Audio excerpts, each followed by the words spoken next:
Hello friends, फिर मैं आज आपके लिए एक न्यू वीडियो के साथ आया हूं जिसमें मॉडर्न के 10 क्वेश्चन करेंगे। वीडियो को लास्ट तक देखें और किसी भी तरह की परेशानी हो तो कमेंट में ज़रूर बताएं। यदि आप चैनल पर नए हैं तो चैनल को सब्सक्राइब कर लें और यदि आपने पिछले वाले वीडियो नहीं देखा है तो चैनल पर जाकर वो वीडियो अवश्य देखें और चैनल को सब्सक्राइब कर लें और लाइक एंड शेयर अपने दोस्तों में कर दें। चलिए शुरू करते हैं। आज का हमारा फर्स्ट क्वेश्चन है, निम्नलिखित का सही क्रमानुक्रम क्या है। तो पहला है रॉबर्ट क्लाइव, दूसरा है हेनरी वेंसीटार्ट, वारेन हेस्टिंग, चौथा है कार्टियर। तो हमारा ऑप्शन है 1 2 3 4, 1 2 4 3, 2 1 3 4, चौथा ऑप्शन है 3 2 1 4। तो इसका सही आंसर क्या हो जाएगा बताइए। इसका सही आंसर हो जाएगा 1 2 4 3। ओके, नेक्स्ट क्वेश्चन देखते हैं। क्या है हमारा, भारत में ईस्ट इंडिया कंपनी की सफलता का राज क्या था। तो क्या था ईस्ट इंडिया कंपनी का सफलता का राज क्या था। तो पहला ऑप्शन है भारत में राष्ट्रीय भावना की कमी, कंपनी की सेना को पश्चिमी प्रशिक्षण मिला था तथा उसने पास आधुनिक हथियार थे, भारतीय सैनिकों में राष्ट्रीय भावना का अभाव था, उपर्युक्त तीनों। तो इसका सही आंसर हो जाएगा उपर्युक्त तीनों। क्या हो जाएगा, उपर्युक्त तीनों। अब नेक्स्ट क्वेश्चन देखते हैं। पहले इसका एक्सप्लेनेशन देख लेते हैं। क्या है, सन 1600 ईस्वी में स्थापित ईस्ट इंडिया कंपनी की भारत में सफलता का राज भारतीयों में राष्ट्र भावना की कमी, कंपनी की सेना को आधुनिक प्रशिक्षण प्रमुख हैं। ईस्ट इंडिया कंपनी भारत में व्यापार करने हेतु आई, लेकिन धीरे धीरे भारत की राजनीतिक परिस्थितियों का लाभ उठाकर यहाँ की सत्ता पर आधिपत्य कर लिया। ठीक है, अब नेक्स्ट क्वेश्चन देखते हैं। क्या है, क्वेश्चन है हमारा, भारत में निम्न वायसराय में से किसके काल में Indian penal code, civil procedure code और क्रिमिनल प्रोसीजर कोड पारित किए गए। तो इसका ऑप्शन है Lord Mayo, Lord Dalhousie, Lord Canning और लॉर्ड डफरिन। तो इसका सही आंसर क्या हो जाएगा, लॉर्ड कैनिंग। इसका एक्सप्लेनेशन देख लेते हैं। क्या है, भारत में कंपनी द्वारा नियुक्त अंतिम गवर्नर जनरल तथा ब्रिटिश साम्राज्य के अधीन नियुक्त प्रथम वायसराय लॉर्ड कैनिंग के कार्यकाल में न्यायिक सुधारों के अंतर्गत Indian penal code, civil procedure code, criminal procedure code पारित किए गए। इसी समय पारित इंडियन हाईकोर्ट एक्ट के द्वारा मुंबई, कलकत्ता, मद्रास में एक उच्च न्यायालय की स्थापना की गई। कैनिंग के समय ही 1861 ईस्वी का भारतीय परिषद अधिनियम पारित हुआ। लॉर्ड मेयो 1869 से 1872 के समय भारत में सर्वप्रथम जनगणना कराई गई। लॉर्ड रिटन के समय स्टेची अकाल आयोग की स्थापना, वर्नाकुलर प्रेस एक्ट तथा इंडियन आर्म्स एक्ट पारित किए गए। लॉर्ड डफरिन के कार्यकाल में भारतीय राष्ट्रीय कांग्रेस की स्थापना की गई।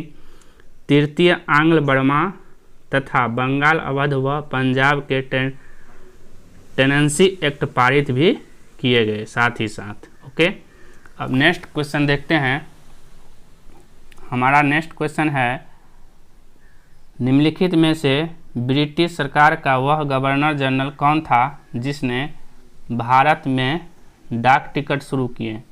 तो हमारा ऑप्शन है Lord Dalhousie, Lord William Bentinck, Lord Canning, Lord Auckland. तो इसका सही आंसर क्या हो जाएगा? Lord Dalhousie. क्या हो जाएगा? Lord Dalhousie. इसका एक्सप्लेनेशन देख लेते हैं। ब्रिटिश सरकार का वह गवर्नर जनरल लॉर्ड डलहौजी था जिसने भारत में डाक टिकट क्या किए? शुरू किए। अब नेक्स्ट क्वेश्चन देखते हैं। सती प्रथा का अंत करने तथा ठगी को समाप्त करने का श्रेय किसको जाता है? तो ऑप्शन है हमारा Lord Dalhousie, William Bentinck, Lord Auckland, Lord Canning. तो इसका सही आंसर हो जाएगा लॉर्ड विलियम बेटिंग। और इसका एक्सप्लेनेशन देख लेते हैं क्या है। भारत में व्याप्त इस कुप्रथा को खत्म करने का श्रेय अंग्रेज वायसराय विलियम बेटिंग को जाता है, जिन्होंने 1829 ईस्वी में सती प्रथा को क्या कर दी गया? रोक लगा दी गई। अब नेक्स्ट क्वेश्चन देखते हैं। निम्नलिखित में से अवध के स्वायत्त राज्य संस्थापक कौन थे? तो कौन थे? ऑप्शन है शुजा उदौला, सादत खां, बुरहान मुल्क, सफदरजंग और शेर खां। तो इसका सही आंसर हो जाएगा सादत खां, बुरहान उल मुल्क। इसका एक्सप्लेनेशन देख लेते हैं। सादत खां बुरहान उल मुल्क ने 1722 ईस्वी में अवध की स्वायत्त राज्य के रूप में स्थापना की। उसे मुगल बादशाह मोहम्मद शाह द्वारा गवर्नर नियुक्त किया गया।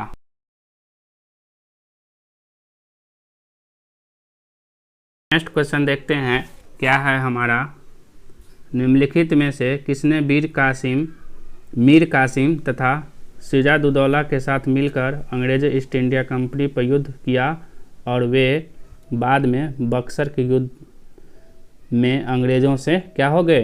पराजित हो गए। तो हमारा पहला ऑप्शन है शहादर खां, फर्रुखसियर, मोहम्मद शाह और शाह आलम द्वितीय। तो इसका सही आंसर क्या हो जाएगा? शाह आलम द्वितीय। अब इसका एक्सप्लेनेशन देख लेते हैं। शाह आलम द्वितीय ने मीर कासिम तथा सिराजुद्दौला के साथ मिलकर अंग्रेज ईस्ट इंडिया कंपनी युद्ध घोषित किया और वे बाद में बक्सर के युद्ध में अंग्रेज़ों से क्या हो गए? पराजित हो गए। अब नेक्स्ट क्वेश्चन देखते हैं क्या है। ईस्ट इंडिया कंपनी और बंगाल के नवाब बंगाल के नवाब के बीच जब पलासी का युद्ध हुआ उस समय मुगल सम्राट कौन था? तो कौन था? ऑप्शन में दिया गया है अहमद शाह, अजीजुद्दीन आलम द्वितीय, मोहम्मद शाह और शाह आलम द्वितीय। तो इसका सही आंसर क्या हो जाएगा? अजीजुद्दीन आलमगीर द्वितीय। इसका एक्सप्लेनेशन देख लेते हैं क्या है। ईस्ट इंडिया कंपनी और बंगाल के नवाब के बीच जब पलासी का युद्ध हुआ उस समय मुगल सम्राट अजीजुद्दीन आलम द्वितीय थे। अब नेक्स्ट क्वेश्चन देखते हैं क्या है। ईस्ट इंडिया कंपनी के नेतृत्व में रॉबर्ट क्लाइव का उत्तराधिकारी निम्नलिखित में से कौन है? तो कौन था उत्तराधिकारी? पहला ऑप्शन है बेटिंग, कॉर्नवालिस, हेस्टिंग और वेलेस्ली। तो इसका सही आंसर क्या हो जाएगा? हेस्टिंग था। कौन था? हेस्टिंग।